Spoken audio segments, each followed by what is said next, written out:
के हाल्नु छ त हाम्रो ब्रिज आउँदैछ अगाडि यही रोड हेर्ने हो क्या माथि गएर हामी यहाँ पुग्यौँ हामी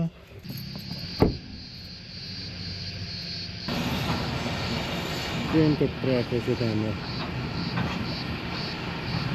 हामी अघि आएको चाहिँ यताबाट हो सिडनीबाट आउँदाखेरि लुकआउटको एड्रेस हालेर आयो भने त्यहाँबाट चाहिँ टर्न गरेर यता छिरेर पार्किङ चाहिँ यहाँ रहेछ झन्नै मिस गरेको हामीले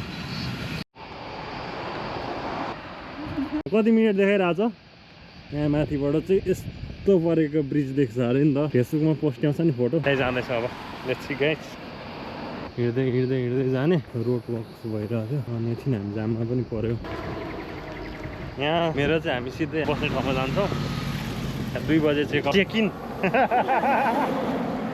सोधौँ भनेको झन् उता गयो त हामी चाहिँ यहाँबाट चढेर माथितिर कुनै ठाउँ छ होला भनेर आएको होइन यहाँ चाहिँ छैन भन्यो उसले चाहिँ अब यहाँबाट ड्राइभ गरेर ड्राइभ गरेर गएपछि ऊ पर आउन कटेपछि चाहिँ त्यो होल एरियाको लुकआउट चाहिँ ऊ पर छ भने त्यो डाँडामा फर्किने अहिले ल अब भोलि फर्किँदाखेरि चाहिँ हामी त्यो बाटो हुँदै जान्छौँ हाँगेर ख्याङ भयो अहिले चाहिँ हामी उलुङगोङ भन्दा अलिकति माथि बुली भन्ने ठाउँमा आइपुगेको छौँ हाम्रो एयरबिएनबी यही हो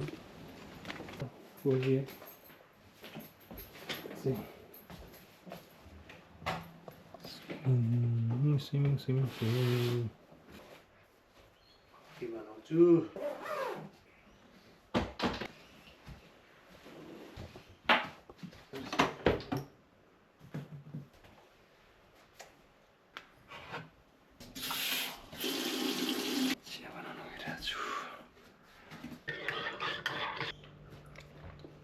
स्विमिङ हान्दियो नि त पुलमा गएर होला चिया र कफी चट्ट बनाएर खाइसकेपछि मेरो थकान मेट्यो त्यसपछि फुल एनर्जीका साथ म स्विमिङतिर गएँ डिसेम्बर लागिसकेपछि नि पानी चाहिँ यस्तो चिसो थियो सानो पुल थियो एकचोटि जम हान्दाखेरि नै अर्को कुनामा पुग्यो अनि खासै डिप पनि थिएन त्यो फ्यामिली पुल जस्तो थियो एकतिर चाहिँ अलिक डिप थियो अनि एकतिर चाहिँ डाइभ हान्यो भने सिधै टाउको ठोकिने टाइपको थियो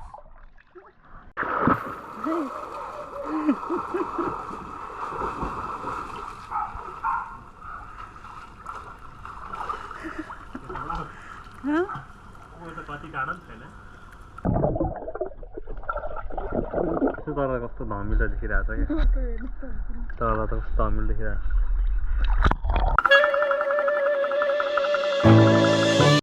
बुली चाहिँ हामी एकदम टाइममै आइपुगेको थियो त्यसपछि हामी कायमातिर जाने भनेर प्लान गऱ्यौँ कायमामा एकदम होलिडे भाइबमा बिचको मजा लिँदै सनसेट हेर्ने भनेर हामी कायमातिर लाग्यौँ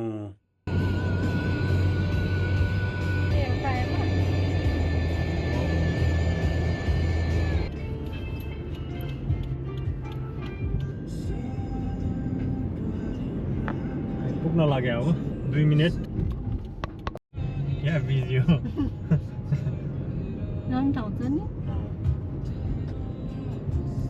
यहीँ रहेछ भाइ पार्किङ के गर्दैन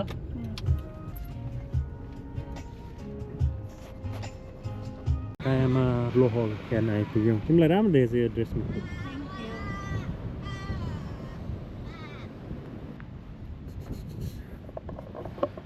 पानी त यहाँसम्म आउँछ जस्तो भिजेको छ हेर न त्यहाँ एउटा ऊ रहेछ नि त वक जाने ठाउँ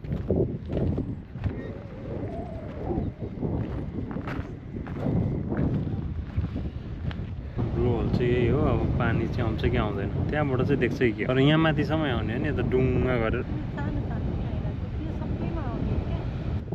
ज्वालामुखी डुङ भएको ठाउँ रहेछ क्या खालि यो सबै लाभा डेन्जर ठाउँ रहेछ त्यो कहिलेबाट आउनु भएको यस्तो घुम्न आउने हावा कति आउँदैछ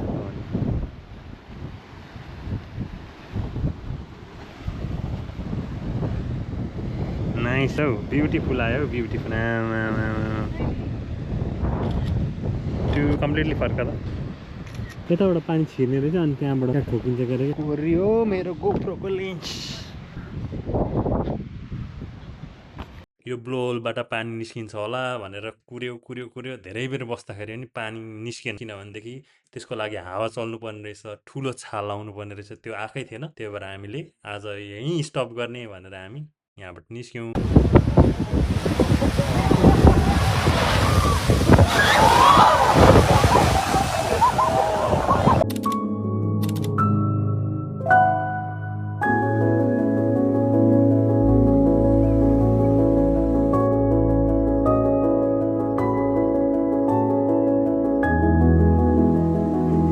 आजै मेरो बर्थडे पनि थियो, केक सेक काटेर बिहानै रेडी भएर हामी चाहिँ अनि त्यसपछि उलङ्गङतिर लाग्यौँ। स्काई डाइभिङको भ्लग चाहिँ मैले सेपरेटली अपलोड गरेको छु।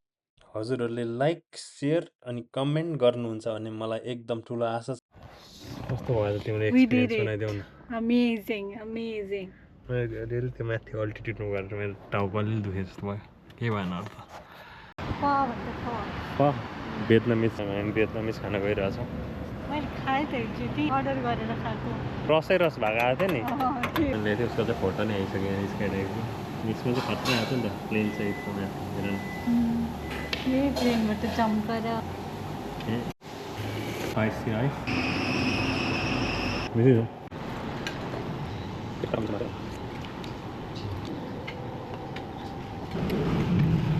स्काई डाइभिङ हानेपछि चाहिँ मेरो टाउको नमिठो पाराले दुखेको थियो, अनि त्यसपछि खानासाना खाइसकेपछि चाहिँ अलिक टाउको दुख्न निको भयो। अनि त्यसपछि हामी नान्टियन टेम्पलतिर घुम्न गयौँ। हो र साँच्चै हो।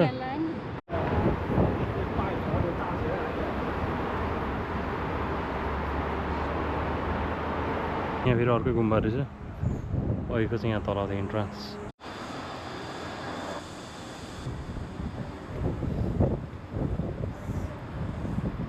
यत्रो चाहिँ रहेछ त्यहाँ नि ढोलो।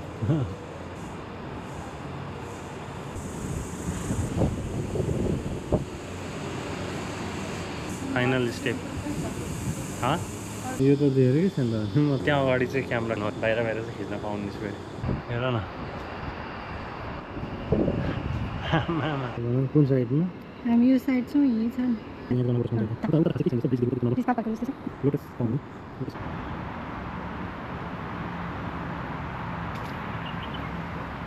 क्याफे रहेछ यहाँ तल।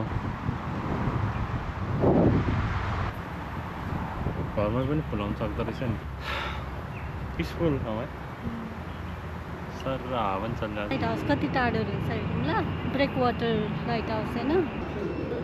अन्त यस्तो ड्रिङ्कहरू भयो खान मन लाग्यो। यो राखिदिन्छु नि त, त्यो ड्रिङ्क खानु पऱ्यो है।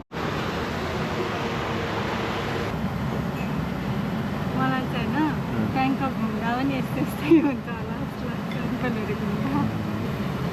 अघिको ठाउँहरू नराम्रो त होइन, राम्रो थियो। यहाँ माथि पुरै नोइज आउँदो रहेछ यहाँ माथि। अर्कोतिर गएर बस्छ। त्यहाँभित्र नि रहेछ जाउँ न हेर।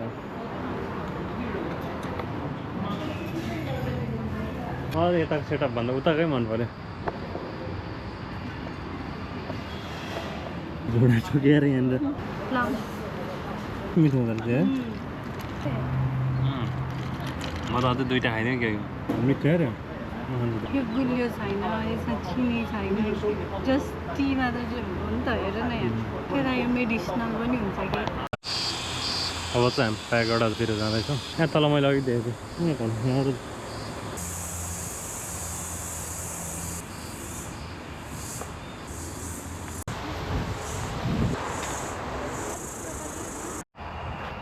हामी ग्रेटिट्युड बेल भएकोतिर जाँदैछौँ।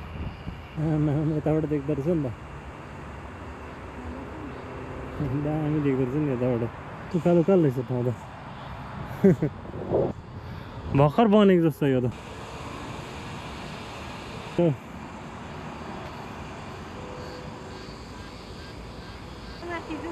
पानी पर्छ भन्दै 100% रेन भनेको छ। 4 PM मा छिटो गएर आइहालौँ न, अहिले दौडिनु पर्छ जस्तो खालि।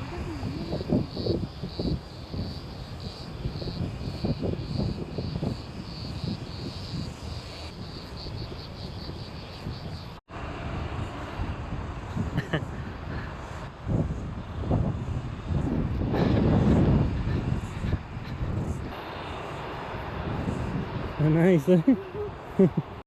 हामी अहिले टक्कै नान्टियन टेम्पलको ब्याकमा छौँ।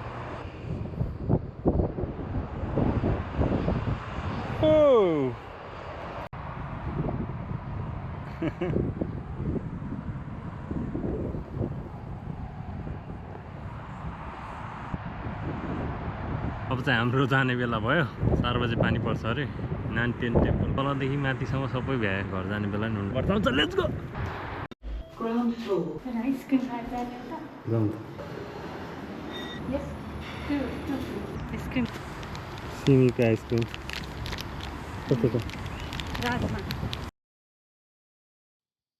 मेरो ब्लग हेरेर यहाँसम्म आइपुग्नु भयो भने धेरै धेरै धेरै धन्यवाद स्टे सेफ स्टे हेल्दी अनि नेक्स्ट ब्लगमा भेटौँला थ्याङ्क यू